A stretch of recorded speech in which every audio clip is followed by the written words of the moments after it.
What's going on, everybody? Today's episode features attorneys from Banner Legal Group who represent plaintiffs in an active federal investigation involving TikTok, Fanatics, and the NFL. The allegations in this case include antitrust violations and claims of coordinated account bans targeting independent sellers and breakers on TikTok. These are allegations. Nothing has been adjudicated. I'm not a lawyer. This isn't legal advice, and everything you hear today reflects the perspective of the legal team bringing the case. That said, this story affects real people in this hobby, and you deserve to hear it directly from counsel. So let's get into it. All right, for anyone who hasn't seen the website yet, again, gentlemen, thank you for joining. Would you give us a quick overview of who Banner Legal is and what brought everyone to this specific fight in the sports card and breaking space? Cary? Yeah. Banner Legal, we're a mass law firm that specifically helps injured parties. Unlike a class action law firm, if someone was harmed by a pharmaceutical drug or a vehicle that had a defective part that ended up taking a life or causing serious injury, that's what Banner Legal does. We do it for the mass, not just for the individual. We've done Roundup, Actos, been involved in litigation in every major litigation throughout the United States now. The people on this phone for the past 30 years. So the breaking industry was brought to my attention because I had invested in several of these companies back in November of 2024. And, I love sports and several people approached me to invest, and I did. But right away, I started noticing that, these crazy violations of trademark and copyright infringement that didn't make any sense in the legal sense at all, under fair use and also under the terms of TikTok. We file the company corporate documents. We abide by their rules. We show that we have, like David Adams, a distributor. And, you start marketing your product and selling your product. But right away, as the company was growing and, and I was very impressed, the sports memorabilia industry with football helmets was booming at the time. And we were selling hundreds of thousands of dollars. But immediately we started getting interference and it made no sense. So I called John and Aaron and Jack Marshall, who's now on the phone, of our partners, and Jeremy Schaefer, who's also a partner with me in these, and said, does anyone have any connections with the NFL players here? And we reached out to them and told them that, what is going on here? Why are you violating people for trademark and claims when making no sense to us when you want to sell more products, and they're perfectly legal? And they adamantly denied ever being involved in doing that, which later we found out they were very involved in doing that. Like I have a helmet right here, and I can show you Green Bay Packers helmet. And if you look at it, it says NFL on the back, and it's Beckett certified, and it tells the date of the signature. But if you look closely, what looks different on it? The visor, right? We were violating people for putting visors on helmets, and it made no sense whatsoever. I mean, how is that a copyright trademark infringement? So under the policies of TikTok, and their policy states that the only people who can violate you is the owner of the trademark. And immediately, one of my companies was banned. My business partner reached out. And I'm going to keep the name, quiet for now, and contacted Steve, the head of sports memorabilia, Cary, and informed them that, asking why you were banned. And they came back with the NFL banned you. Well, why would the NFL? We had no idea they didn't ban us. And then in the next text, they stated it was Fanatics who did that. Well, Fanatics doesn't own the rights to memorabilia helmets. Riddell does. Until 2031. And the NFL had no right even going in there for that matter. Riddell owns the rights to those helmets. The helmets aren't altered in any way or done in any way. So we started investigating all of it and peeling the onion back and put the connection together that the NFL is a part owner of Fanatics. They own a substantial amount of Fanatics stock, along with some other major companies that had interest, not only in Fanatics, but also in TikTok. So, it wasn't hard to figure out that they were just pushing all the revenue to Fanatics. And it's easily proven. And it's not an isolated incident. We have hundreds of clients with the same story, just like mine. But in that same text, Brian had asked, how do we go live? When Cary and Steven said, are you willing to sign a Fanatics contract? And I felt like I was being extorted on that, right? So was it we were selling illegal products, or is it that you just want to get our revenue? Which one is it, right? And there's no due process whatsoever. There was no email from the NFL saying they violated us. Fanatics, there was no reasoning behind it. No explanation of why we were violated. And that's industry-wide. It's happening on anything Fanatics is selling. Any competition you're out there crush these poor people, and we're ruining lives at the end of the day. There's a human factor in this where people have lost their homes. There's some very severe cases, which we won't talk about at this time, but the financial devastations cost tens of thousands of people. It's disgusting. And they need to be held accountable for what they've done at the end of it. Steve, and Cary's absolutely right on this, because when you look at the industry, it exploded as a result of the pandemic. When people were at home looking for something to do, everyone's into sports. The memorabilia market, went from a few $100 million collectively per year in the Brickstone corner store or wherever the store was in any given locale. When the pandemic hit, people confined to home, more and more were looking online in trading and various things. At the same time, TikTok's platform started to take off as well. So you have that synergy coming together. So a lot of folks started investing in the memorabilia market. And when they set up shop and they continued to follow the policies that were in place by TikTok, in other words, that you get more viewers directed to you the longer that you're participating in their program.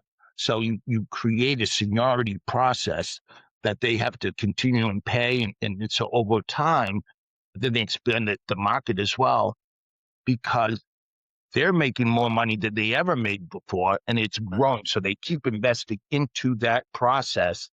And just when they're at the peak, some of them are making upwards of $1 million a month.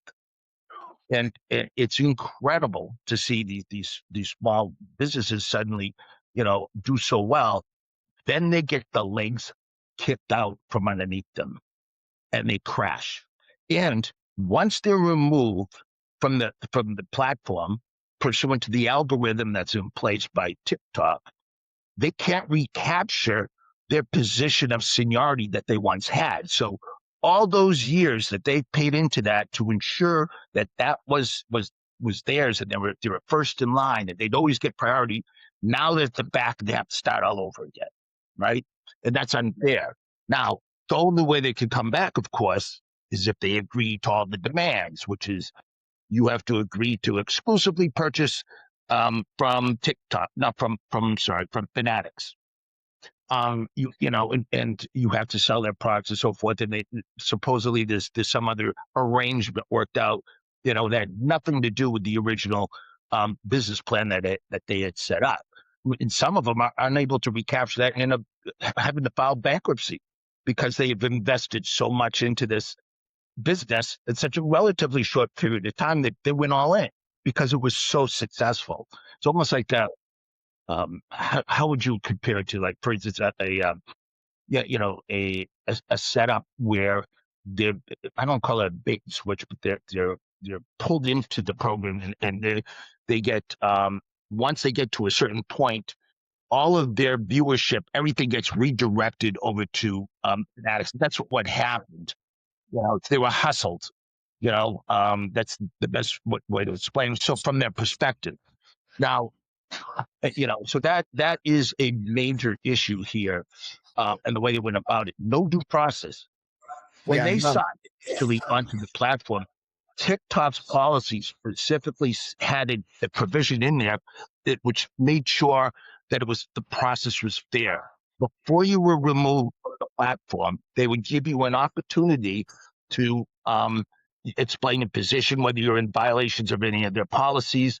In this particular case, what happened was they were told they were infringing upon the intellectual property rights that belonged to Fanatics, which was assigned the intellectual property in exclusive distribution for the NFL. That was not true. And these breakers were not provided with any opportunity to show that it wasn't true. Specifically, what Cary mentioned earlier, Riddell, when it comes to these helmets, Riddell is the one that has the exclusive intellectual property rights for the sale of those products. The second item is they're buying off the secondary market. They buy it from Riddell. They can do whatever they want with it. Sort of like comparing it to a Mickey. Cary and I were talking about this earlier. A 55 Mickey Mantle card. So are those same restrictions going to be placed on the resale of those items? No, right? But without checking with these breakers to find out or get to the truth of the matter, what really was going on, they did it, and it's a reason for it. Yeah, with that. So what, Stephen? One of the things I wanted to say is that as attorneys, obviously we're explaining all of this in the form of how our allegations have taken shape in court already. So there's a case on file in the Central District of California that has all of these allegations in them. That it basically our lawsuit alleges certain things, and we look forward to having this issue ultimately decided by the court, and we look forward to presenting the evidence related to this through discovery. But our lawsuit alleges that TikTok, Fanatics, and the NFL coordinated to eliminate independent sports memorabilia sellers from one of the most important online marketplaces by using false exclusivity claims, like John was just explaining, and platform restrictions. Wow, that's a lot. So just to kind of surmise, I guess, for the layman, individual like myself who would buy into, is this covering helmets, autographed helmets, custom painted helmets, all of the above, or is there some, does it differ depending on it? I mean, or were they just coming down on everybody who was doing any kind of memorabilia? It's all of the above. Okay.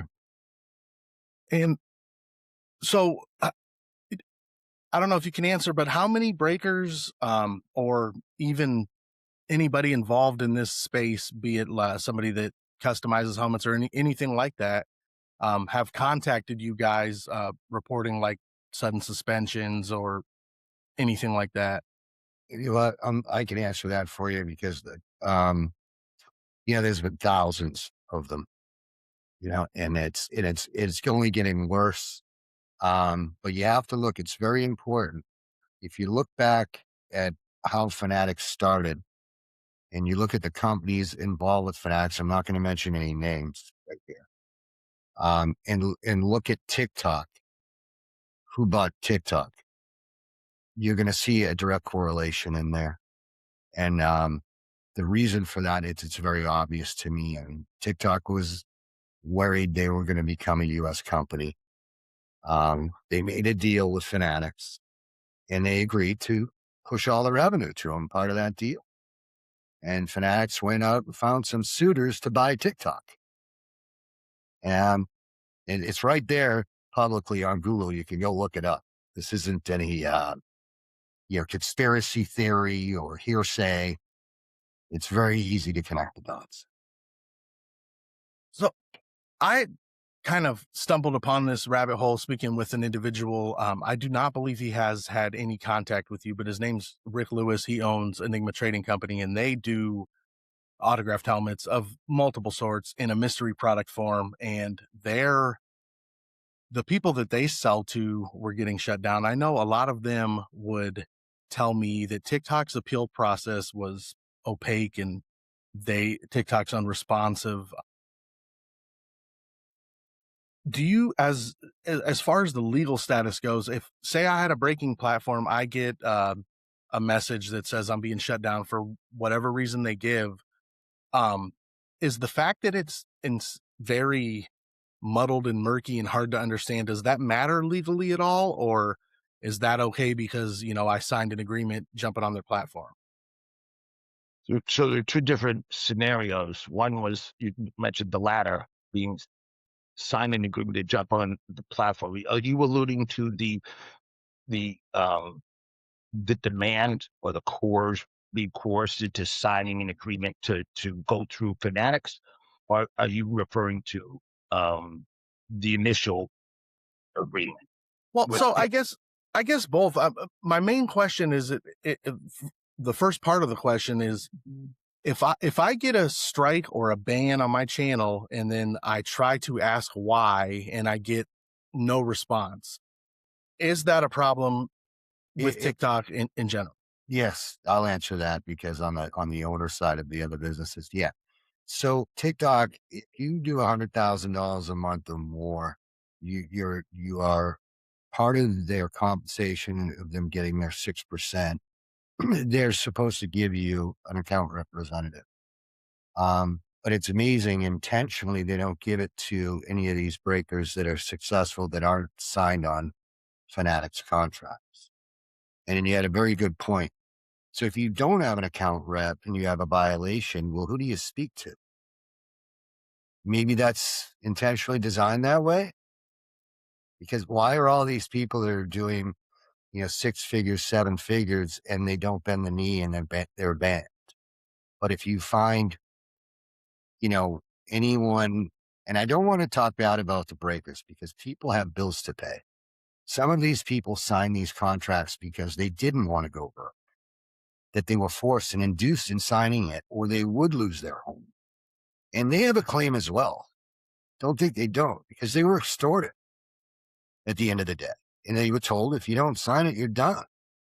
But I will say this, that it's amazing when a person signs a Fanatics contract and these people have been in business 5 years, have a great reputation and, 50,000 followers, all of a sudden, all the traffic's diverted to a man selling a Fanatics product that didn't build the algorithm, that didn't have all these faults. About 100% guarantee he's not getting any violations. And he has an account rep. So the question. I'm sorry, Cary.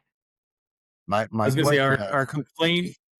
Yeah. Our complaint alleges in great detail that all these defendants work together to reduce or eliminate competition in the live stream sports memorabilia market. So the defendants obviously denied those allegations and they haven't been proven yet. But we think in discovery, we're going to be able to show that our client, but also people like Cary and his business were treated in a similar fashion where they were basically pushed out of a business model that they helped create in the first place. When I spoke to TikTok's counsel, they were trying to bring out, these violations of, they were infringing upon intellectual property and so on. And I asked directly to counsel, I said, did you look into who actually owns the rights or has the right to those intellectual property rights that you say were infringed? And the answer was, well, no. So, well, don't you think it would have been appropriate to allow the breakers to have a fair opportunity to show you that Fanatics did not have what they said they owned, which was those rights? And it was just sort of like silence. And then she came up with another theory that they were involved in gambling. So I asked, She well, called what are you it. talking about gambling? Explain to me what that is. Right. Yeah. It was laughter. They just keep moving Steve. They keep moving the goalpost. That's all they keep doing, intentionally to divert all funds and traffic to Fanatics. So whatever deal was made behind closed doors was made. And, John and Aaron are going to get to the bottom of it. So with as many different TikTok breakers that have reached out to you, could one of you, if possible, walk me kind of through the process of what happens after the suspension? Like, when does the Fanatics exclusive offer or the phone call or the deal, whatever we're going to call it or whatever it is, when does that come in and who's making that offer? From my experience with what we went through on, I'll give you an example of that, the company, not the others that I was relating to earlier. It was literally 3 minutes later, the Fanatics contract was offered. And there's something very important too. They introduced us to Ethan Cole at Underrats on the Lark system. That's your internal system. Well, now TikTok's promoting Fanatics, a third party that they don't own, and saying if you sign this contract, we'll unwind the banning process and have you live tonight. He was ridiculous, So I'm not an isolated incident. This has happened across this entire industry. It's the exact way it's playing out. So they know full well who they're banning, and then they have their contact information and they're reaching out to them. It's insane. Do we know if there was anything beyond helmets? Has anybody contacted you about maybe mystery products with jerseys or autographed jerseys or anything along those lines? Yes, we're investigating a lot of other products this time. We have a lot of other people that have called in too, and there's a lot more coming. Our concern is that that TikTok and Fanatics, again, are working together, like we've alleged in our complaint regarding helmets, but that is now spreading to all other types of memorabilia because of the success at basically taking over market share. And that's another thing that we allege in the complaint, is that the market share of our client was basically taken away through this maneuver. And can you imagine too, when you get, let's say some of our clients received on NFL letterhead a cease and desist.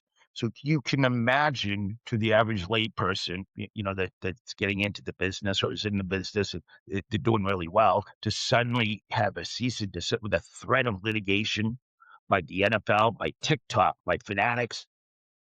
Yeah, now, what do you do? We can't mention names, but and I don't want to do that. I know John would want to do that. But for instance, let's just say that we have clients that did one-of-one artwork helmets, painted helmets, and they were violated by the NFL and sent cease and desist on one-of-one artwork, and they claim intellectual property rights, But yet Fanatics in helmets, right? Right. They're doing it today. Yeah, and one of one artwork is something that everybody has recognized for years is a protected expression. In addition, it's past practice, and their entire industry is built on that. And they're using that, again, as our complaint alleges, to violate people for whatever reason possible in order to drive them down a funnel, in order to have them sign the agreement. Correct. And the perfect example is Major League Baseball, for instance. They won't go after anybody for doing a custom bat or one-on-one and painting it. And they recognize that it's artwork. The NBA. So why is it that, the NFL is going after people for doing artwork that only promotes the NFL and makes them look even better and creates more sales, right? And the answer is because they own Fanatics. It's pretty simple, Wow. So it all goes back to, just follow the money and you're going to follow it right to, home base. And the problem here lies that what gets me so upset is a lot of these people ruin their lives, and they're hardworking Americans, and they're taking away their livelihood. Yeah, it's illegal, right? But they think that everyone's a redneck out there and they can't defend themselves. They're too little, and they're gonna go bully everybody, And I think they're wrong. So I have a question. What do you guys, or how do you advise individuals who have already signed this exclusive agreement with Fanatics, or with to run the Under Wraps product, or whatever they may have agreed upon? Have they waived their right to a claim or to reach out to you guys, or are they SOL now? No, they have claims. First of all, they signed under duress. When you're removed from that platform and suddenly your sales stop, you have no more revenue. You can't pay your bills. You have no choice. The only choice is to do what they say.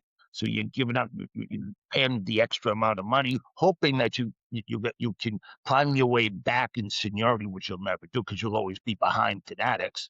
And we're still investigating, but what we're finding, and just in some of this, is that a lot of the viewers, followers of the former followers, for their sales platforms, were suddenly over it Riddell, and not, and then they're starting afresh.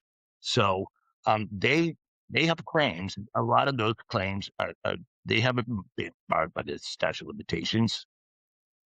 In breach of contract, those extend out to how, as long as there's still a breach.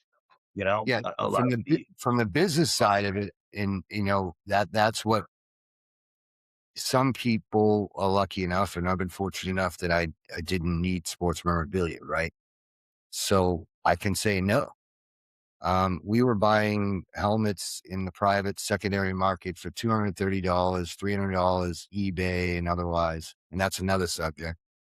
And then boxing them, making it fair, and doing the breaks, and now you're forced to buy a helmet for $650, right?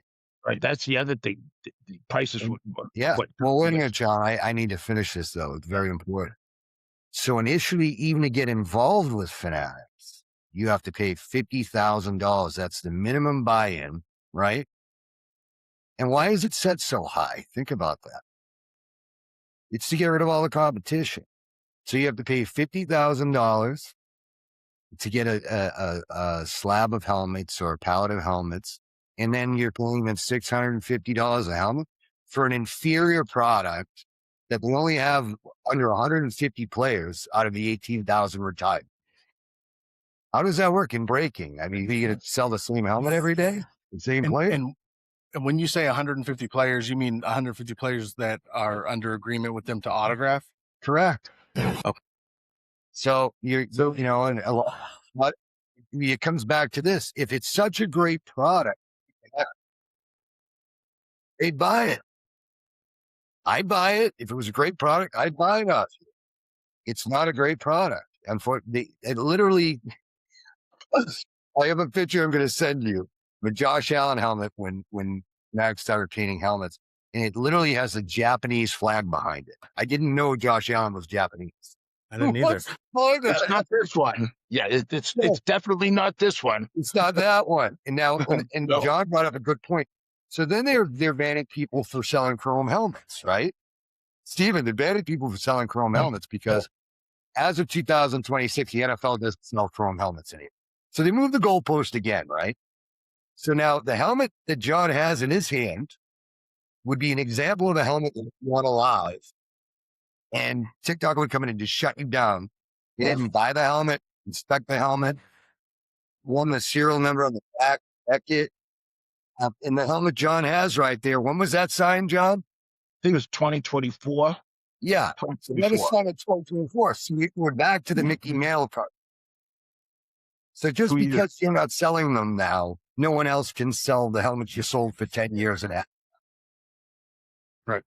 Right? Is that pretty standard in across all industries, or is this somewhat unique to this new group? This is unique. It's intentionally created once again to just drive all the competition away. And I can't believe Riddell hasn't sued them yet. I'll be honest with you. That was another question that I had. How is there a question, or how can Fanatics say, or the NFL or whoever say that it's their property when Riddell has the rights? They can't. Because let me tell you what the consideration was. So Riddell, in exchange for the intellectual property rights for the trademark, NFL and the membership teams and so forth, Riddell agreed to provide all the safety equipment for free. They're going to outfit every player in the entire league with their helmets, shoulder pads, whatever other protective equipment that they have. So that's the exchange. The NFL makes out big on this one, right? And now when they try to sell, when Riddell sells these helmets to the market out there, suddenly you got a third party, interfering with the sales. So their sales have to be down. It's suppressed. Tremendous. Right. But in that same contract, by the way, in the exclusivity contract, Riddell is also allowed to sell fabrications, reproductions. They can make those like little football helmets with the logos, so you can have your ice cream sundae served at any ice cream shop. So are they going to get a cease and desist? Right. They don't have the same ability or they have a better ability, at least from my perspective, to defend themselves versus when somebody comes at me for having you guys on and tries to intimidate and scare. That's what they do. It sounds like me. It sounds like bullying, intimidation. Is what exactly what it is. Tactics. Yeah, and a lot Steven, of I would circle back to your earlier question, Cary. 1 second, sorry. I would circle back to your question about what should people do, even if they've signed one of the agreements.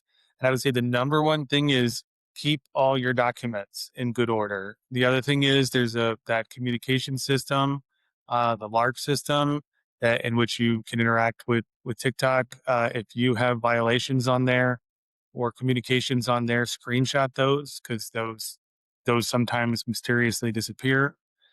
The other thing is if you should talk to an attorney, and would be happy. Any one of us would be happy to talk to you. I know Cary's talked to hundreds of people, potentially thousands at this point, and hear your story. And we're going to see if we can help you, because we know that again, as we've alleged in our complaint, this pattern of shutting down people that are offering authentic merchandise purchased through lawful channels, they're being punished, and based on exclusive rights that don't even exist. So it's not fair. And as attorneys and as a law firm, would like to try to help as many people as we can. We don't know for sure if you have a case until we get to talk to you, but nothing that you've done so far is going to affect the ability to have your rights reviewed, at least.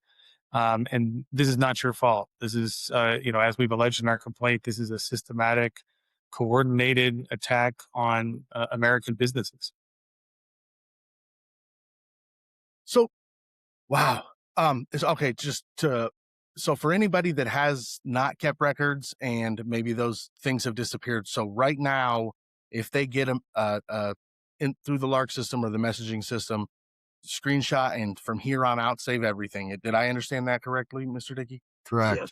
And also download all of your income, your monthly statements that you've had since the inception, since you've started on any platform, not just TikTok.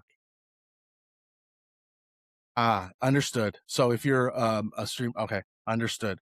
Now, it was also recommended responding to TikTok by citing for sale doctrine and demanding specific legal basis. If I understand or am reading that correctly, then has TikTok ever actually provided that basis, at least to anybody that's reached out to you guys? If I understand the process of doing that correctly. So you mean that they're bringing up the issue of the provision in the antitrust statutes? Is that Well, what you're talking about? Because there but is I mean, an exception to the secondary market, which is that is exempt from those. So, at least with the under the trademark and patent laws, there's an exemption on the secondary market. So that's an exception, as well as any trust violations is an exception, right? And here we have both. is it recommended to respond to TikTok with anything along those lines? Is there something that let's say that I am messaged by them later and they're telling me my page is getting shut down? What specifically should I respond with to them? Should I ask them a certain question or not say anything? Well, you need to have the basis in writing. Ask them to send you whatever it is in writing, and then proceedings to support what those allegations are. I would also ask what the source of that is, right? Where did that come from? You find out that, somebody says, well, he's, for instance, in your program here, I can't imagine them saying anything other than, well, you're promoting, further infringement of trademark violations. I mean, come on.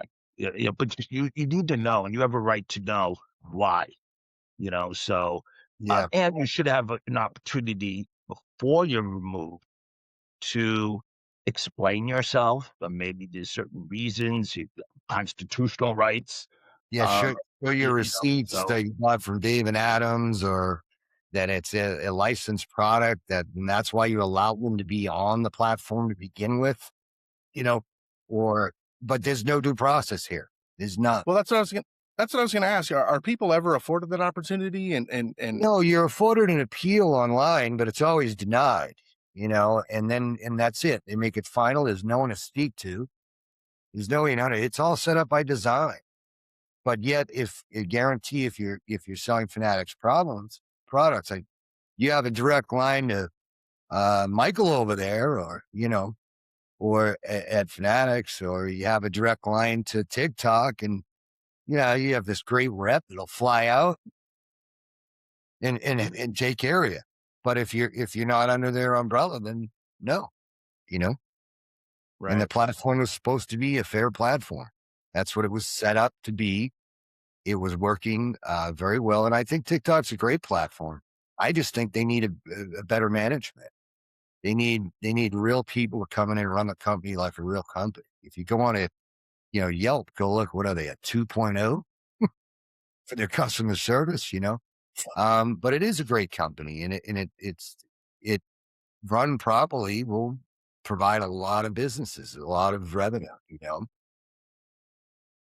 So looking at the Fanatics lawsuit website, it says that you guys are both monitoring and actively litigating all the developments. Can you tell me where those active, or any active, specifically this active case, like where is it at? How far along in the process? Kind of break that down for me to somebody who's just like, all right, this is a lot. I'm not a lawyer. I'm one of the rednecks from the Midwest they're talking about. That's me. So can you Barney it down for me? Well, I mean, as far as what we can't tell you what we've been doing as far as our investigation, because that's a work product. It's also protected because we have an obligation to our clients. We can't really get into that part of it. Okay. But we are investigating a lot of this. We welcome anyone who wants to call around something by us. We could be happy to respond. But yeah, as far as the process, it's an ongoing process. It involves not just speaking with various clients, prospective clients, and contact us, but also people with information.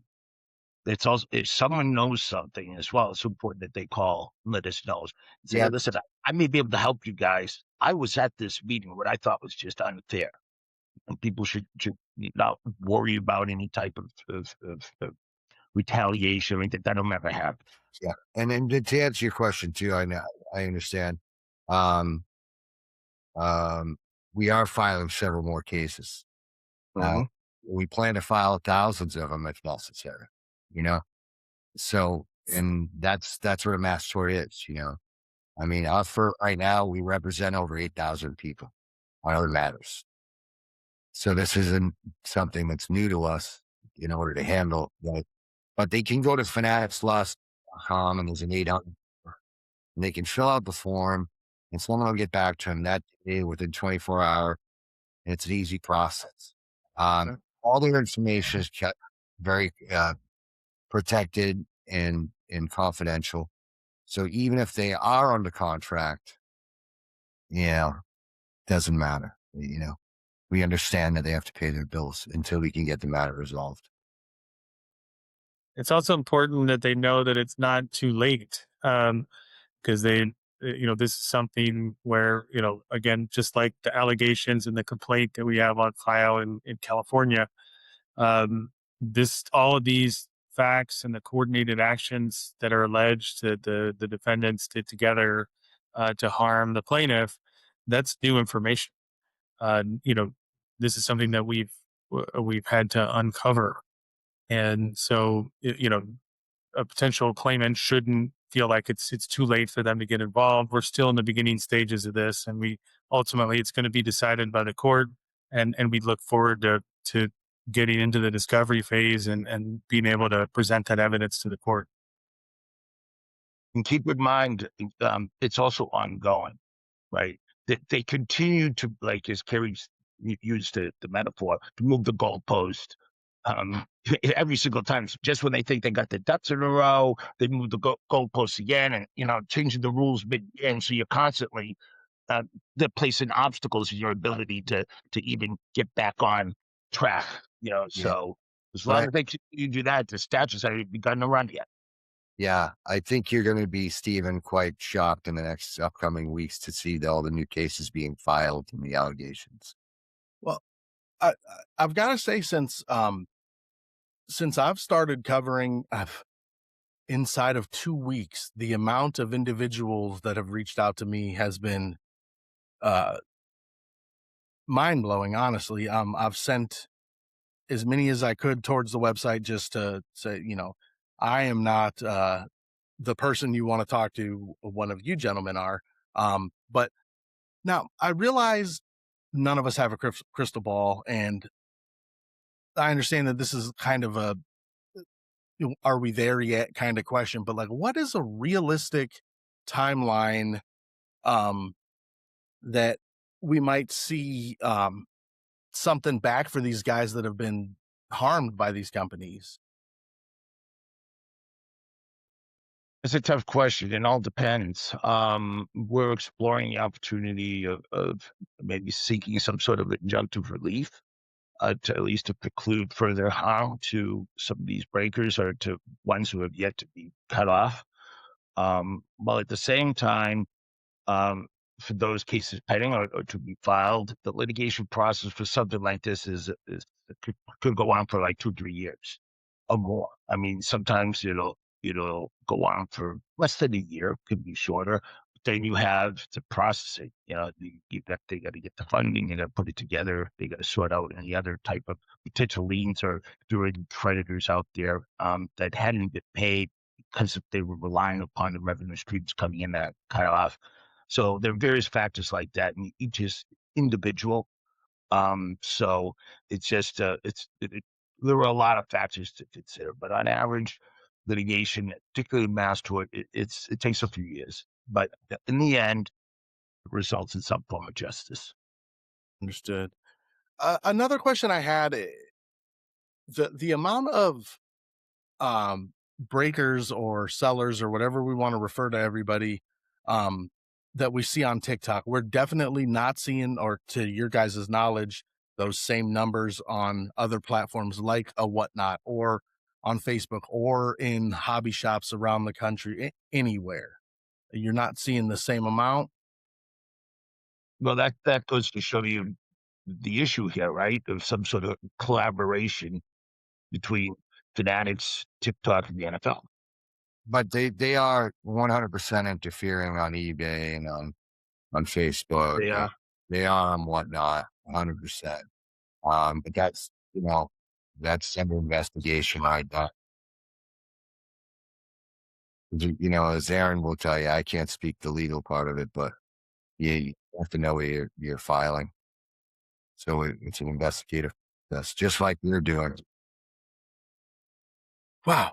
Oh my goodness. This is mind blowing. And I gotta say, it seems like anytime anybody goes up against one of these big corporations, it never goes anywhere, or it never works because they have all the money and all the power. And I'm rooting for you guys, definitely, but I think the hobby as a whole knows that something's going on here, because once I started talking about it, like I said a minute ago, the amount of people that just came out of the woodwork, are they still just continually doing this every single day? I mean, Yeah, they are. That's wild. Every day we get calls, but just direct the people to contact us. Mhm. It's more in numbers at the end of the day. And a lot of people don't realize when they talk, that, like John said, they were at a meeting, right? And that meeting took place, and there were several officers of these companies, right? And they got together and they had a conversation. Well, I mean, that right there is pretty powerful. That's worse than the mafia, right?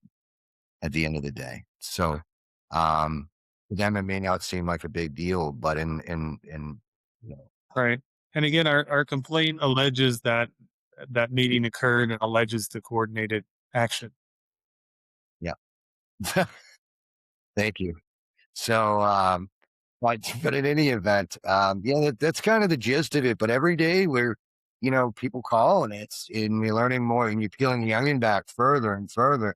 And I tell you, I don't even think we've as damning as it is, and the evidence we have and that we've seen already. I need a lot more coming. It's been going on for a long time, and they just get used to steamrolling over these little guys. That's it. Which is a shame. The NFL should be ashamed, and they should be embarrassed, and people should boycott them then if that's the way they're going to act. I don't want to support someone who's going to take money off a father and a wife and make people homeless with a 1-year-old child. What kind of American is that? You know what I mean? Jeez. But I'm confident that John and Aaron, and we have some other people that are coming in now, which they're all going to be surprised about as well, that they get in front of a jury. This case is done. I have a lot of commentary, but I'll save it for a video on my own where you guys aren't present, so nothing can be misconstrued, because I have some things I want to say, and I know my followers are going to be all over this. Is there anything else you think is pertinent that we should mention that we might have missed? Yeah, just don't be afraid. I mean, they act like they're the 800-pound gorillas, but that, every bully has his day, right? And they're bullies, and they need to be, Monsanto was a bully. So was in Johnson & Johnson. And until people stand up and understand they have rights, and they're counting on them being afraid. Look at Big Papa, right? He's thriving. Great. That's right. And our collective backgrounds is incredible. We've all known each other for many years, and all have been working in the mass tort industry, taking on industries, not just companies, but entire industries. Yeah. Some of the like Monsanto and Johnson & Johnson. I mean, I'm glad that you guys have experience with these big companies, because I mean, as far as the hobby goes, I think I can speak for a lot of us that we're just exhausted and we're whipped, and the small guy is just getting hammered, and we're pushed out to the point where unless we have a lot of money, we can't even do this anymore. It's terrible. It's awful. Well, just anyone who comes to us, we advance the cost. So whatever that cost is, that coming up with a lot of money, and we work on contingency fees. So, because otherwise, if we didn't, no one would be able to afford justice, right? And so that's how on our side, that's how we work it, so that the clients are able to get what they deserve. So just to clarify, what the contingency, that's a no fee unless we win kind of idea? Correct. Okay. Just again, I'm a fireman. I'm slow, and I can only count to the fingers on my hands. So yeah. All right. Is there anything else anybody wants to add before we no, before we go on our way? We gotta get this solved in one way or the other. But we're not worried about the NFL or Fanatics or TikTok. So John's right. Looking forward to the day when we can get in front of a jury, right? That's right. Beautiful. Well, gentlemen, thank you very much. I appreciate you inviting us here today. Of course. Thank you guys for doing this. I know you're all busy, and this is big, and it needs to be in front of people. And I know that there's some barriers and things we have to weave, because it's very important. But I mean, just to give me your time for an hour and go through this, and I think as this starts catching steam, you'll see a lot more channels jumping on it. I'm positive that it's going to start gaining a lot of traction. So again, thank you guys very much for doing this, and not just the interview, but what you guys are doing for the hobby. But speak for all of us. Thank you.